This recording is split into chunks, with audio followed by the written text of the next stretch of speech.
Everybody these days associates Canada with the maple leaf, the red and white colors, and most importantly, the red maple leaf flag. However, it wasn't always like this.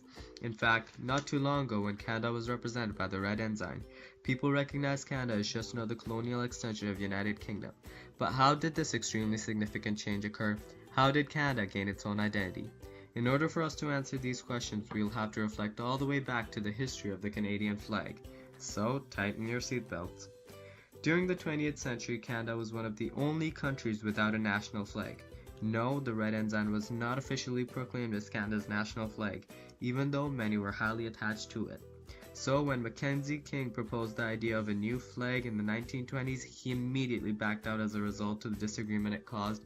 King returned in the 1940s with another trial at the flag issue, but was once again unsuccessful.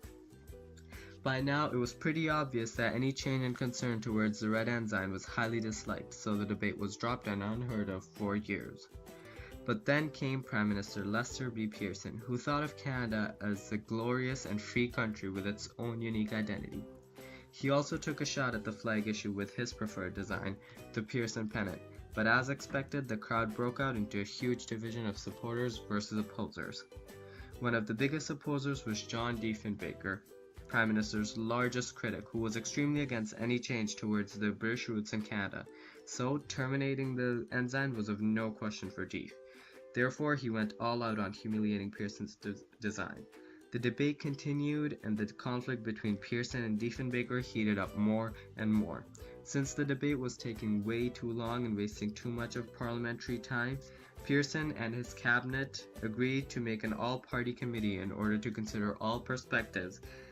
The committee had its first meeting on September 17, 1964, and designs were once again submitted.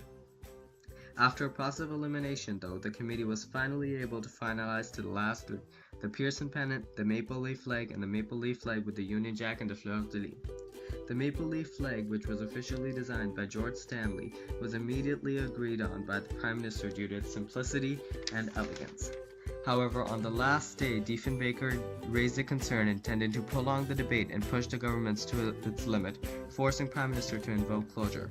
But since many voted for the new flag, it was confirmed and officially raised over the Parliament building on Feb 15, 1965.